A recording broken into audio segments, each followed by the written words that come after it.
Thank you everyone for joining us today, even with the rain. I'm Adam, founder of Apperr, my partner Tony Thompson. How you doing? We're going to be talking about AI agents today, the efficiencies that they can do for businesses, and then even for startups. If you have different ideas, we want to open it up for discussions on different ideas and how things can be built. As well, we're going to have a quick demo as well of a voice agent as well.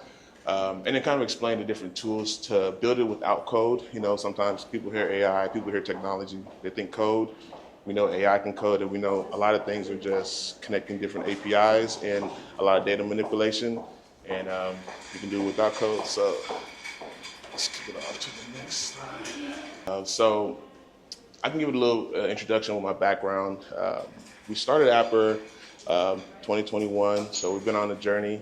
Before that, kind of was working with IBM for a long time, so got a lot of that technology knowledge, a lot of Watson knowledge. So before ChatGPT was a thing, remember Watson back in the day.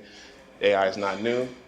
So I can pass it off to you just to give a brief. Yeah, and I've been a consultant for the last 8 to 9 years, and you've seen a big shift in trying to automate your processes, not only like from an overhead standpoint, from a business perspective, but also just trying to automate the process of communicating with your customers.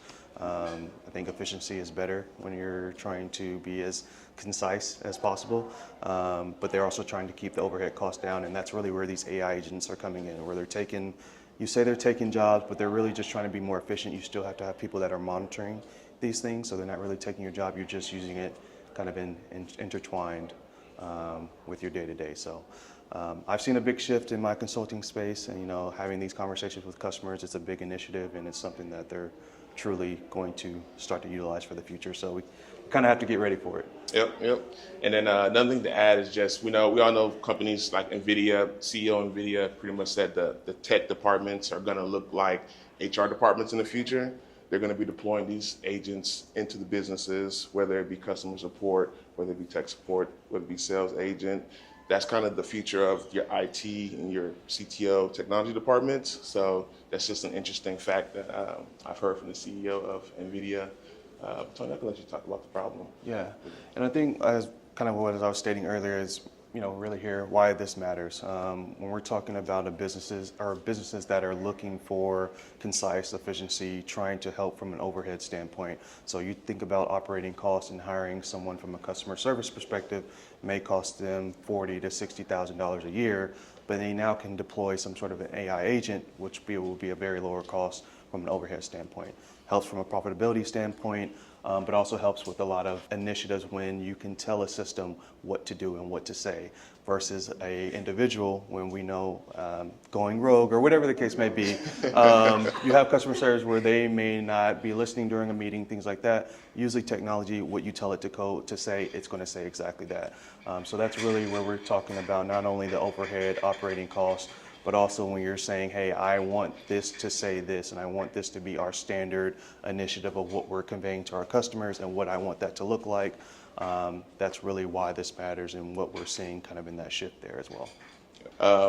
This is kind of the opportunity really in this space with no code. AI agents are cheap, so and you can deploy them really, really quickly. So that's a huge benefit with low-code AI agents.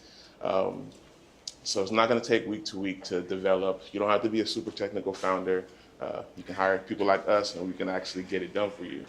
Enhancing automations, like Tony mentioned, you're going to cut costs regardless. So that's really the huge point I want to just bring across for businesses and startups. Is saving money. It's the big thing there. A couple examples of what an AI agent is in different use cases.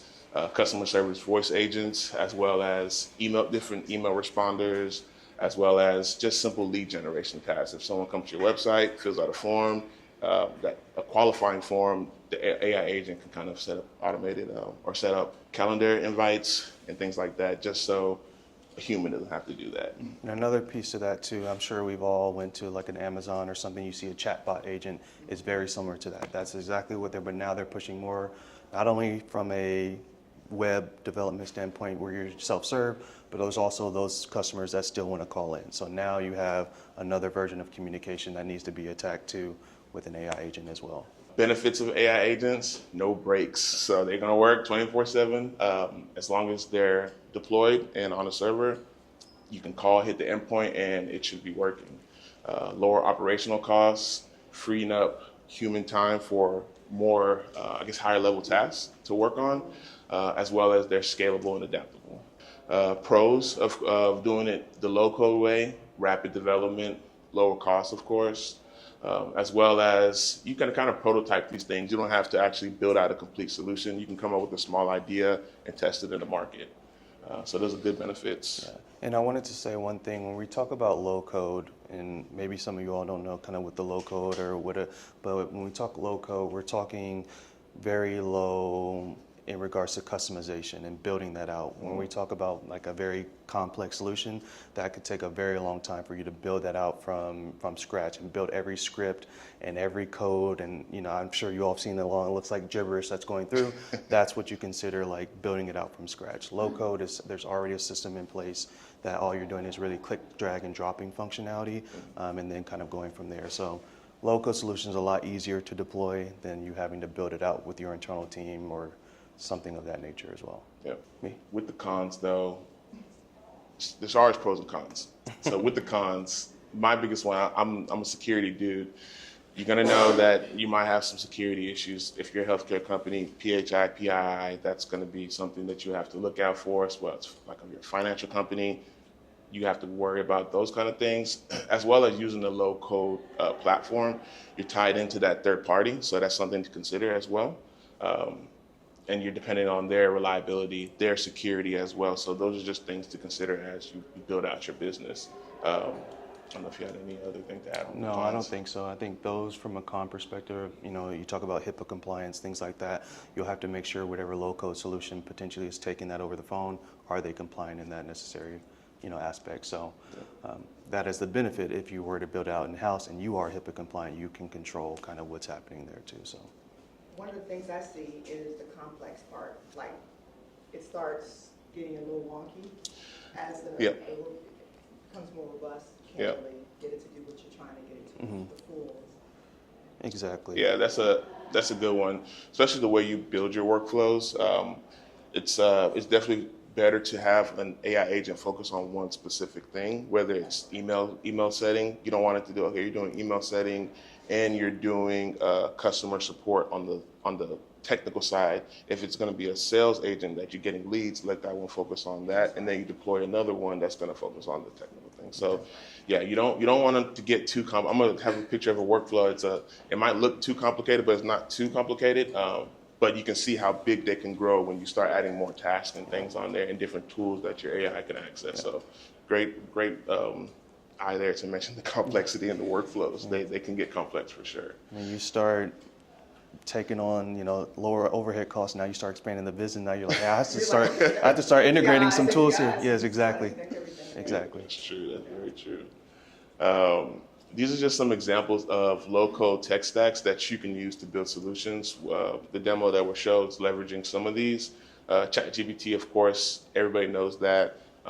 Really, OpenAI is what you would use in a low-code environment. You would actually use the app ChatGPT. You would use their endpoints. Zapier, Make.com, and N8N. These are automation tools that everyone should know about. My favorite and the one that's up and coming is N8N. It's open source. My IBM background, we love open source things. But also you can deploy it on your own server. So that's when you want to talk about security and you're talking about lower costs. You don't have to pay that Amazon or someone to host it. You can just actually host it yourself. N8N does have a cloud platform, so you can pay them to host it. So that's something there.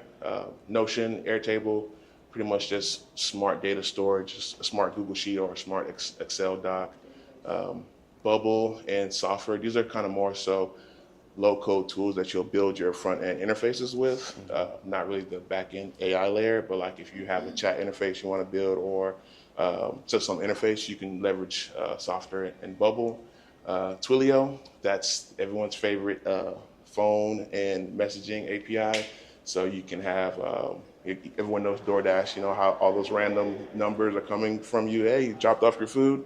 that's Twilio on the back end doing all that. So people that use low code people that use code will leverage Twilio. Twilio is a great platform. The last one is an AI voice platform. This one is how we're showing the demo how you can actually have a real sounding person speak back your prompts. This is an example of a sample workflow that we will walk through. We won't walk through everything. You can see how Google Sheets is involved in here a couple times. Google Calendar is involved in here a couple times.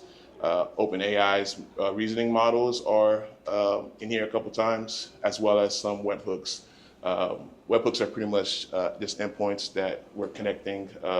When someone calls, you see when I'll call, it hit this webhook, which is an endpoint, and then start the flow.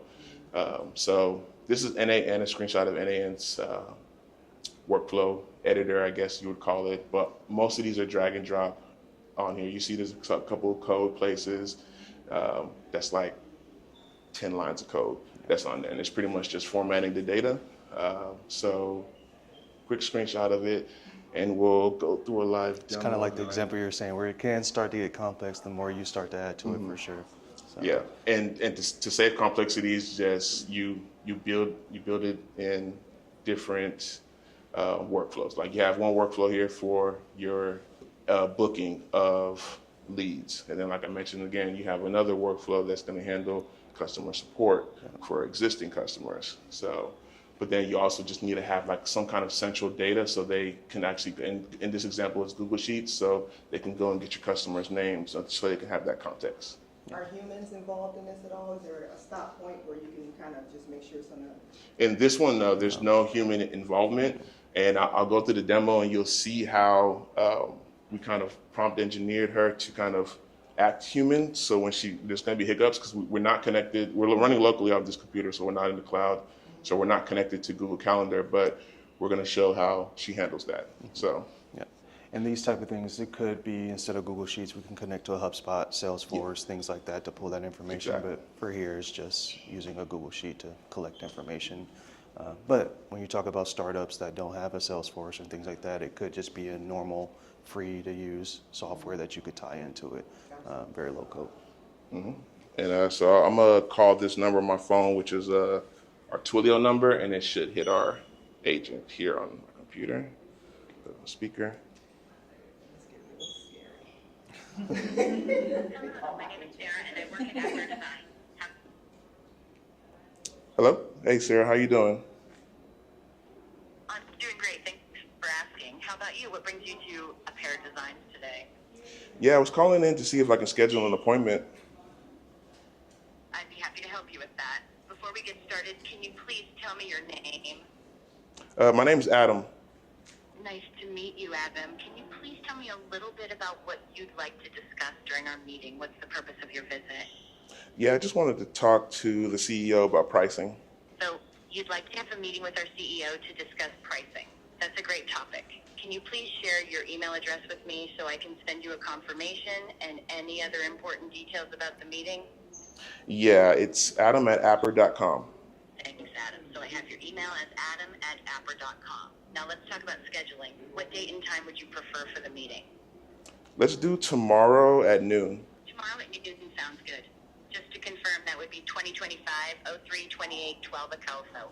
Now, where would you like to have the meeting? We have offices in London, Manchester, or Brighton. Which location works best for you? Let's go with London. London it is. Let me just check the schedule real quick. Let me just check the schedule again. I'm so sorry, Adam. Let me try to find another time that works for you. How about we schedule the meeting for 2025-03-28, 14 hours open, London? Yeah, let's do I'm that. going to go ahead and confirm your meeting for tomorrow. Great, Adam. I've got you scheduled for a meeting with our CEO tomorrow at 2 p.m. in London. Excellent. Thank you, Sarah. I'll send So You have to be nice. we see how, Yes, say please and thank you. yeah, we definitely see how latency is a thing. Like I said, I'm running it on my Mac. I'm not running it on NVIDIA GPUs, so we can actually do it in real time and better. So that's an issue to consider with running it locally. Also, we did a lot of prompt engineering, so we gave the AI context of a name, so give it the personal, I guess, the human touch to it. Gave it the context of our company a little bit, so she has a little background that she can pull from. and I can show y'all. And it says no code. We do have a little code, some Python code that does a little bit of the back end, but I can share that to everyone that wants it. You definitely scan here, and I can send that to you guys, or we can just go through it, and I can fix it for you guys. But the key thing to know is she's collecting the information. She's able to reason as well using OpenAI's model. And we're also keeping a transcript of the call. So she'll have the call log, and she could actually send these emails and then look at availability in the calendar, which she didn't do it because she doesn't have access to, but she's prompt engineered to ask that and to save that information. But yeah, that's pretty much any questions around that before we go more into the. Yeah, I Yeah. have a couple of questions. Yeah. So one, in that workflow, I guess the workflow that you just follow right now Yeah. on the call, where would that be in this? So it starts here. This webhook right here is the beginning, and it's pretty much Twilio's phone number. So in Twilio, we pasted an endpoint from NAM in there. So every time the number that we purchased from Twilio is called, it hits it'll trigger this workflow. There's 3 decisions. Right now we only have one. We're going straight to this way. We're not going this way.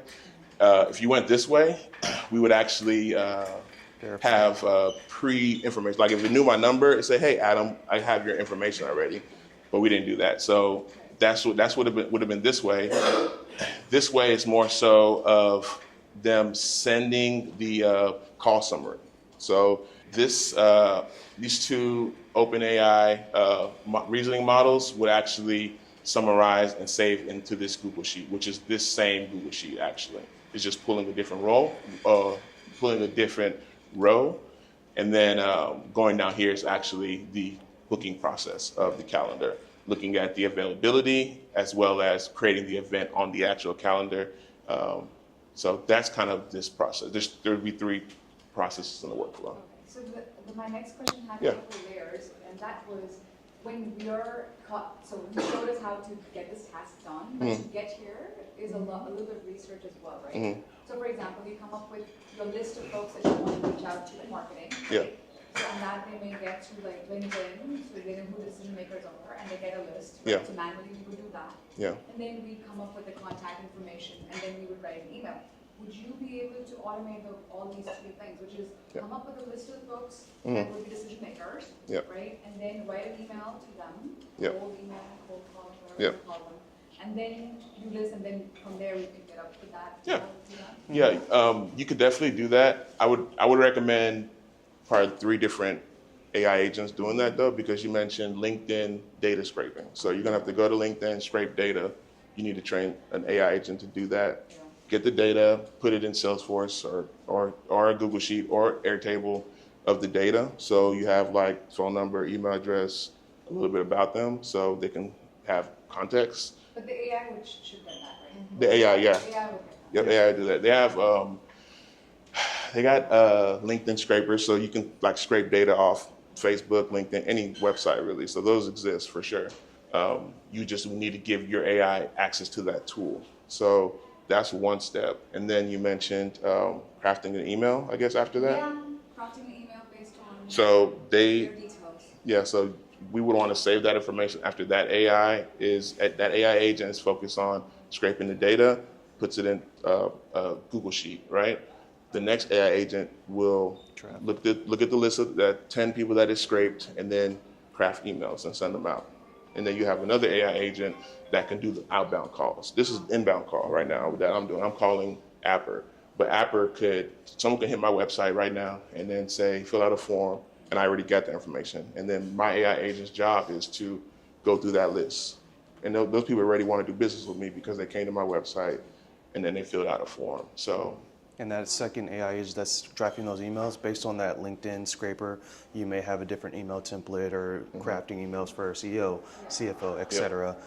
Each one would have its own, AI agent way that it's going to shift out an email to them. Yeah, each agent, you want to make sure you have the correct prompt engineering. That's the key thing. You want to give it the correct context because AI agents can go rogue too. Just like humans can go rogue, AI agent can go rogue and can like.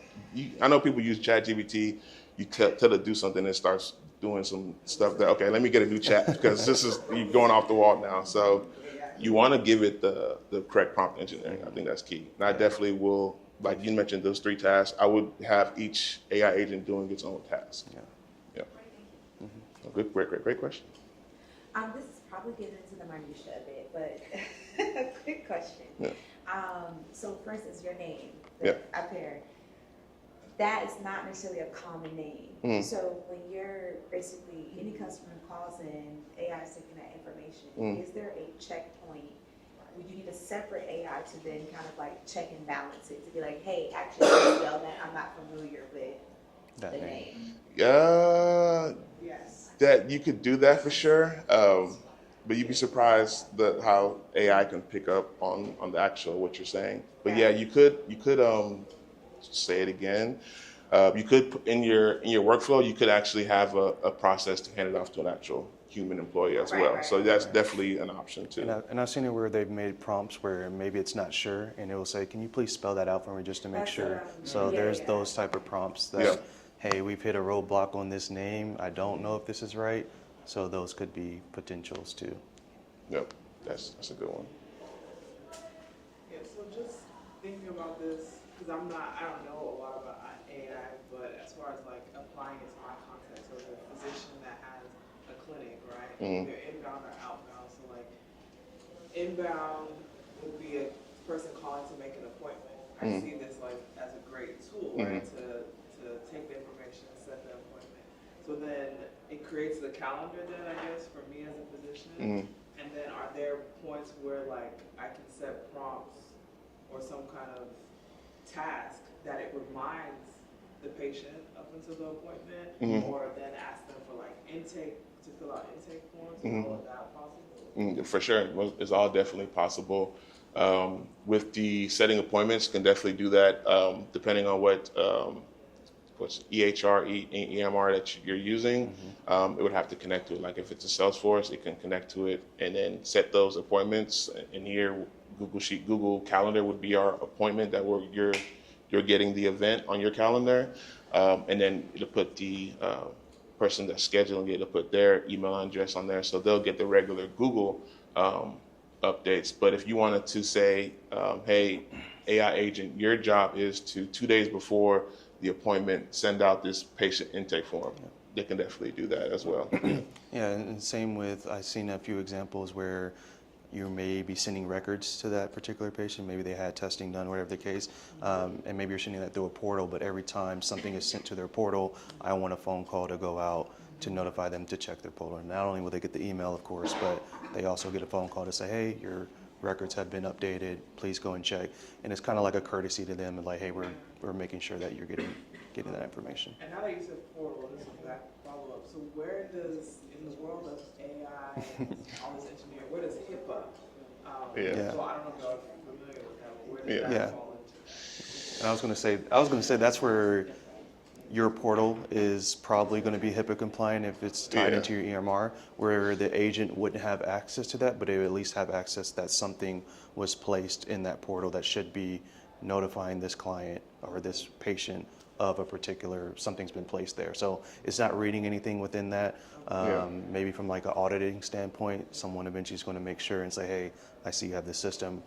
What information does it have access to? And then of course, you'll have all the back end to say what it does and doesn't have Yeah. access to. So that's something maybe like my patients would need to sign like in their privacy notices or something? Potentially, you could have it maybe in your terms of service within that and say, I don't know.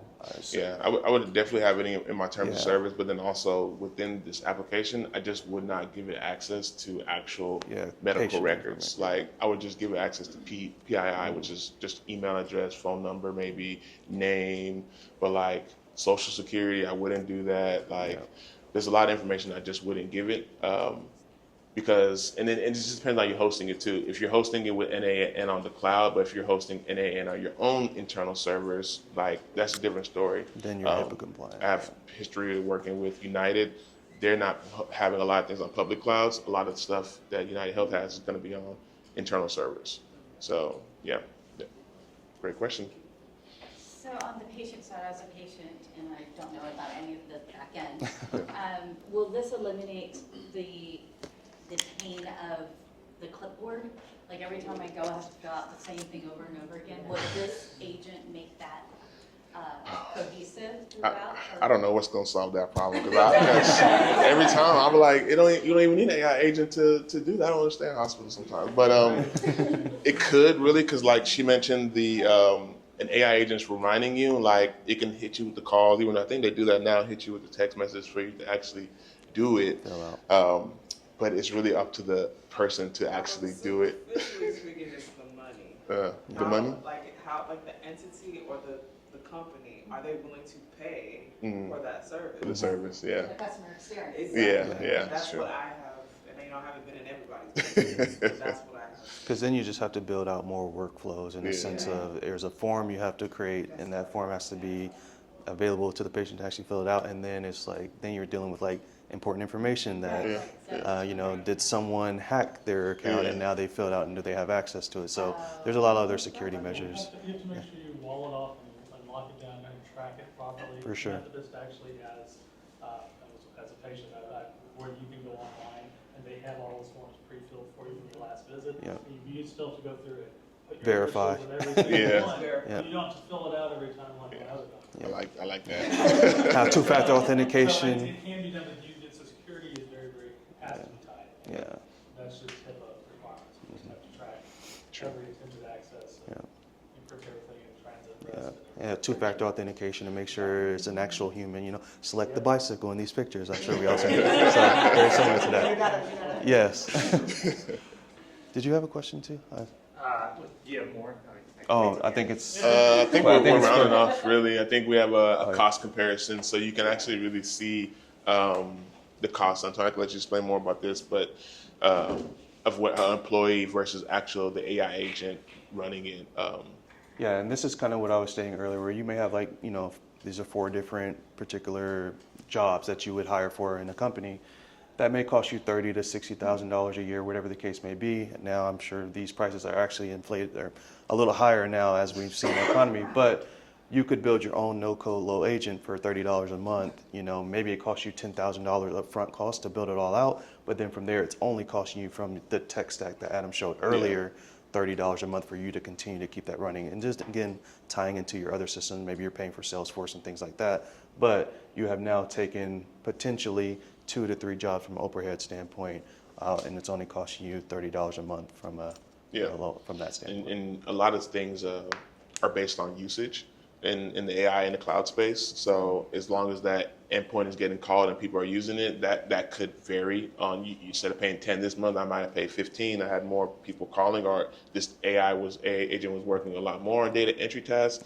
But let's say the next month, it wasn't really doing nothing, I may pay less. So that's just something to consider on that, but you're still saving a substantial amount on human capital versus AI agents, and not just to replace human capital, but on these repetitive tasks that humans sometimes slip up by typing something wrong. Getting efficiency like this in small businesses and startups is really what we need, because this is what corporations are doing. This is what NVIDIA is doing. This is what IBM is doing. These are what the big guys are doing. So small guys have to take heed. Oh yeah. So where does Apperr come in with all of this? Because you mentioned that we can use the QR code and you can show us how to do it. Yeah. And then you guys do web design and mobile apps. So is this something that you could help with? Could you do a customized package where I know how to do the beginning, but I need you guys to help me put that together so it flows right? Where could you help? Yeah, great question. We can definitely help out in the fact that providing templates. We can go to our website. We have templates for websites, templates for apps. We're going to have some templates for these AI solutions as well. If you're the do-it-yourself kind of person, but if you wanted to hire us to actually build out the solution for you, we can do that. If you wanted to hire us to maintain the solution, we could do that as well. Yep. So we would just have to provide the Google Sheet or the Salesforce platform, Yeah, or yeah, the access yeah. we have, and then you put it all together if we want to do from beginning to Yeah. Exactly. Yeah, we would definitely look at your business and how you're running it today. If you have the Salesforce, if you have the HubSpot, and then take that into account when we would actually design the system for Yeah. you guys. I was going to say, we'll basically take a look at your tech stack, what you have today, and then give you recommendations based off that. So we're say, hey, we see you're using Google Sheets. You actually could utilize this. It's still a free. Maybe it's cheaper than what you're using today, but it's going to give you a lot more flexibility to scale in the future, things like that. So yeah, just take a look at what you have today. We'll start it from beginning to end, or just meet you in the middle somewhere if that's where you are, wherever the case may be. Yep. Another question. This is NAN, right? So what APIs or SaaS do they have access to? Is it just about anything? How can you connect all the different workflows together? Yeah. What do they have to offer? They definitely have a lot of like pre-stuff, like all the Google stuff's on there, all the kind of main things you'll see them on there. But like I showed, they have like webhooks, so you can just if you can use the like, for example, Twilio is what we use. They don't have a Twilio like pre-built thing, so we used the webhook and we just took the endpoint from Twilio and plugged it in. Yeah. Yeah, so that's what I wanted to yeah. learn how to do. Yeah. Sometimes I don't need what's out there. Mhm. I'm building stuff that's customized to my workflow. Yep. So the webhook. is Yep. the way to So go. webhook is the way to go You don't there. have to build out the full API connection and be able to manage it if something breaks or updates. And that's where I get scared. Yeah. I'm like, okay, it's working. Yeah. Just don't hit button 8. Don't push the wrong I don't number. know what's gonna happen then. That's hilarious. So, Yeah. But yeah, NAN, they're definitely newer than Zapier and Make.com. I think they actually just raised like $55 million in like Series B funding, so they're definitely a newer company. But also, I think they're focused on AI versus Zapier charges you an arm and a leg first of all, and then they're just focused on automation. But they're definitely focused on automation and AI is there agents. chat in there? So can it build out? I just want this. Here's my use case. This is where I want it to go. Yeah. And then it just creates the workflow from there. Oh, Do like that? I don't think think I don't think it does that exactly. Like It's build. easy to create. Yeah, build it from chat prompt. I know, I like, don't know what I need. I I know. just want it. I want this. I have this. I'm putting in the AI. You build Right, it up. you do it. Yeah, no. there is like an AI assistant though on it though. I don't know if it completely can build out the workflow, but sometimes I have questions and I'll ask it the questions and it'll help me go through building out the workflow. Yeah, Google AI Studio is good for just learning a system because it sees your screen and you say, okay, I'm trying to do this. I don't know what I'm doing. Yeah. Absolutely. Yeah, it's similar to that fashion. I haven't seen it like and I know this IDE called Windsurf. It'll like write code for you. Yeah, so but that code, some of the code's not good though. It doesn't compile all the time. But it's good because it's like Copilot. Like it's like right on. Another one. So Yep. So yeah, those are good ones. And then it's not exactly like that. It won't design the workflow for you. You still have to kind of put in that work. Yeah. So one of my questions was going to be about the tool stack. Like I noticed you didn't have like Bolt or like Cursor V0 on there. Like is that because like you don't potentially believe like the code quality, or is it just like not part of like some of the solutions that you guys are building right now? These are just definitely just examples for sure, and they're really focused on no code and code not being there, workflows. But like those tools we're mentioning, those are pretty much coding for you. Definitely believe in them. I definitely use AI to help with code. I just think it's not all the way there yet. You're gonna have to revisit the code and like, why do you write this? So it's not. It's definitely getting better for sure. I agree with that. I definitely agree with that. So I have no argument to there. It's getting better. But yeah, we just try to focus on the low code, more so the drag and drop, or just connecting API endpoints. Because sometimes you're like, wow, I can just connect Twilio to this, and this, and I have a whole employee. You know what I mean? That's very compelling to me. So How do you differentiate or do you between like workflow automation versus like an AI agent? Like, one seems more prescriptive versus like the AI agent is a little bit more autonomous. Like, do you guys see a difference, or is it kind of one and the same? I think now they're becoming one and the same, but there's definitely a difference. With the AI agent, it has reasoning. You see how she was like, oh yeah, let me check another time. So it's also supposed to be more humanistic versus like, this event happened, update this record, or this event happens, update this, that's more automation. It's just looking at the process and waiting for an update versus an update happens or a task should happen. A person that has a prompt, I can show you how the prompt too, because you have to kind of engineer the prompt, give it the context. With automations, you're not giving it the context, and it can't reason. So those are really the main differences, Tanya. Yeah. Sorry, just a minute. So automation is kind of like input, output. The AI agent is actually like taking the output and doing something.